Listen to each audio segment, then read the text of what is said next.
What's up, everybody? This is the Watchalong show. We do this once a week too. It's where we go through the challenges we're doing.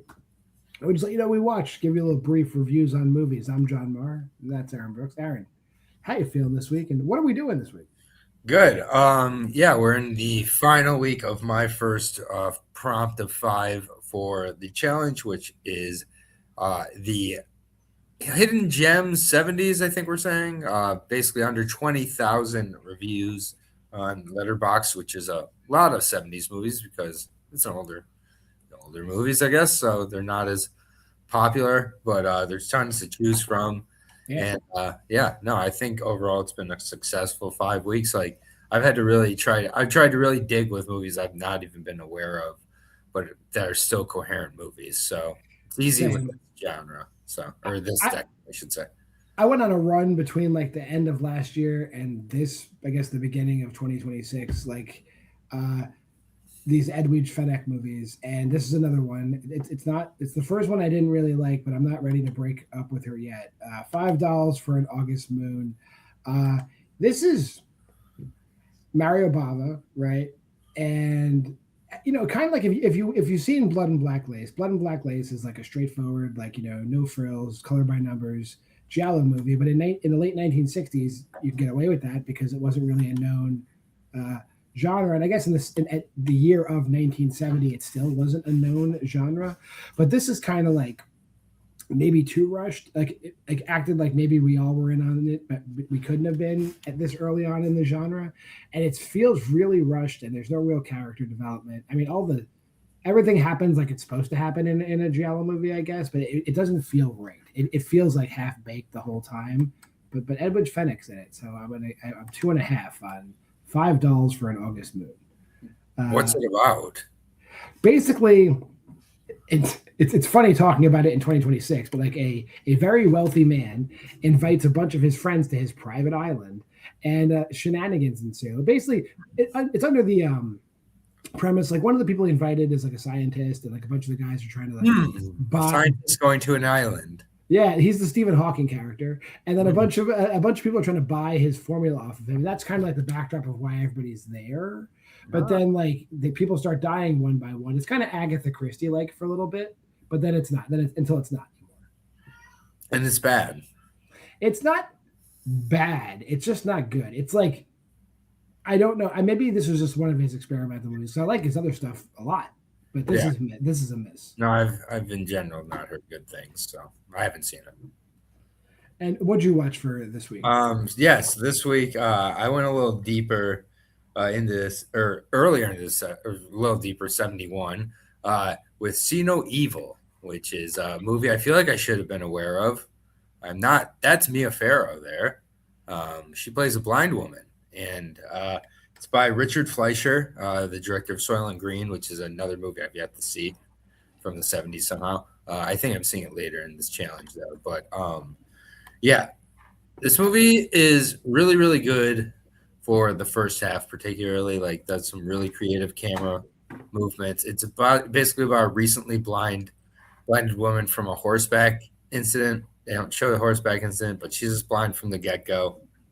Mia Farrow being the she. She's very convincing as a blind woman, like her movements, like how she feels around. She really seems like she's blind. Like does not seem like an actor at all. It almost is it's kind of like Wait Until Dark, but it's not, because I was going to say, how does it compare to Wait Until Dark? Yeah, I would say performance-wise, like equal. I'd say if not, Mia Farrow's performance is a little better. But the rest of the movie is not as good or even close to as good. There's no Alan Arkin. There's no Roth. There's no it's not in one location, which is fine. It's also mostly like a brighter movie. So I'd say it's, the first half is almost like a creative slasher, but then it like focuses on trying to like solve who done it, basically. And like it's like a lot of close-ups of the characters. They're trying to show you little bits and pieces, like a lot of close-up of its boots. And I figured it out rather quickly. I don't know if you were supposed to, and I don't usually figure out stuff, even the easy stuff. So it was all right, 3.5. I'm not like, why have I never heard of this movie? But like, I feel like I should have seen this before, but I didn't, and I'm glad I didn't. You know, it just there's a reason Wait Until Dark is more mentioned as the blind woman thriller horror, but this isn't bad. Yeah, and if just in case you didn't know, this is the Letterboxd challenge, the general Why We Love Horror Letterboxd challenge that we're talking about. But on top of that, we've also given each other 100 movies to complete this year. The 100 movies Aaron gave me are there, and the 100 movies I gave Aaron are there.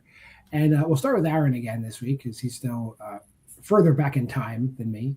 So, what'd you watch this week for the 100 movies challenge? I watched a Czech New Wave movie by Jiraj Hers. It's the second one I'm now watching of his, and second of three, and it's another hit.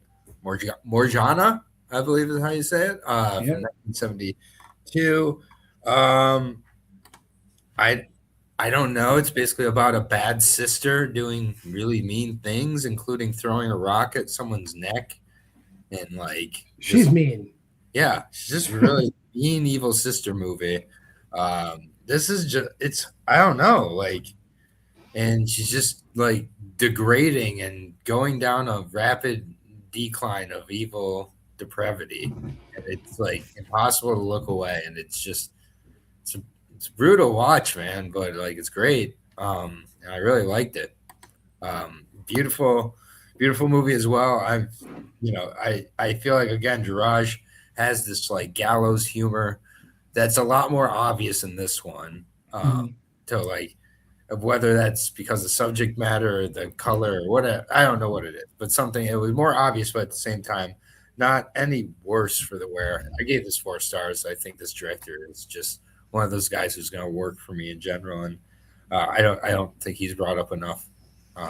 I agree, and I'm also at 4 stars. Jiraj Hers, his whole filmography that I've seen, they're hits. Like it's hit after hit after hit. I feel this movie was structured to me like a Tales from the Crypt episode. Like the bad guy, the bad sister is so over the top that you're like, oh, she's gonna fucking get what's coming to her, and like you just slowly watch like the walls close in on her. As the movie goes on. So it's like I like that formula. It works very well in this movie. Yeah, absolutely. Yeah, no, this is a great watch. I watched 2 movies this week. The first one being let's see, Black Cat. This time it's Lucio Fulci. I'm right this time. Hey, Fulci. Yeah, there he goes. And honestly, like this adaptation, it is an Edgar Allan Poe adaptation. Technically, it's technically an adaptation of the Black Cat or the Cask of Amontillado, which gets kind of, for some reason, in horror adaptations, they kind of like just gladly use those 2 movies interchangeably, like the way those movies reconcile. But out of all of the movies where I've seen them do either the Black Cat or the Cask of Amontillado, I think this is one of the best ones I've seen because it's not just Poe's stories are just very simple. This kind of reminds me a little bit, if you've seen Tales from the Dark Side, it's like that the cat from hell. The cat in this movie is the cat from hell from Tales from the Dark Side, even though that came later. But it's an evil cat that is like killing people. We find out definitely hung out together. And no spoilers as to why the cat is killing people. But there's also like a gentleman who can like communicate with the dead, and he's like a medium. An American photographer goes to this city in England, and this cat's just like causing a lot of like mini Final Destination like accidents to people throughout the town. And while it does kind of wrap up in the Poe style, the story that they fleshed out around it is really, really good. Because you kind of unravel what's going on, what's the cat's motivation, or is the cat motivated at all, and what's the deal with the cat. And I had a decent time with this. I'm at 3.5 on the Black Cat. Yeah, no, I really like this one. This one's like upper tier Fulci for me. I like the characters a lot as well. I just think they're like fun characters, and that cat is such a creative killer. 4 stars for me. I probably would have gone as high as 4, but there's just like one scene. It's not even a scene. It's like something that happens, and you're like, holy shit. And then they kind of take it back.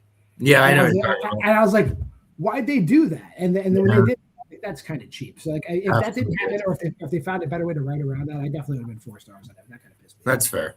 The second thing I saw, and I'm angry at myself because now we're getting into movies that not. I mean, I was 2 years old when this came out, but it did come out in my lifetime, and I've never gotten around to it. I think maybe the box art kind of turned me off the whole time because like this movie's got to be fucking stupid. Happy Birthday to Me. It's not stupid. This is like one of the like I was just gushing about it to a bunch of people not too long ago. As far as like 80s American / Canadian North American slasher movies, this might be one of the closest to like giallo pacing we get. Oh yeah. And like just the way it's revealed and the way it's done. Basically, the Melissa Sue Robertson, I believe, or Melissa Sue something from Little House on the Prairie, the younger daughter, she's grown up now, and she is a private school student. I don't know if I think they're supposed to be college students because they are drinking. Basically, she had an accident and had an experimental brain surgery. It's very ahead of its time too. The themes in this movie, it's nuts. Like, and she returns to the school and she's friends with all the popular kids, but somebody's killing all these popular kids, and we don't really know why. And it's basically it. And the movie, I would say, slasher movies. Like, if you like slasher movies, like you're used to them being like 90 minutes long. Right, like you used to like wham bam, kill these kids. What's going on? Let's have the final girl. This is not structured like that. It's not structured like that.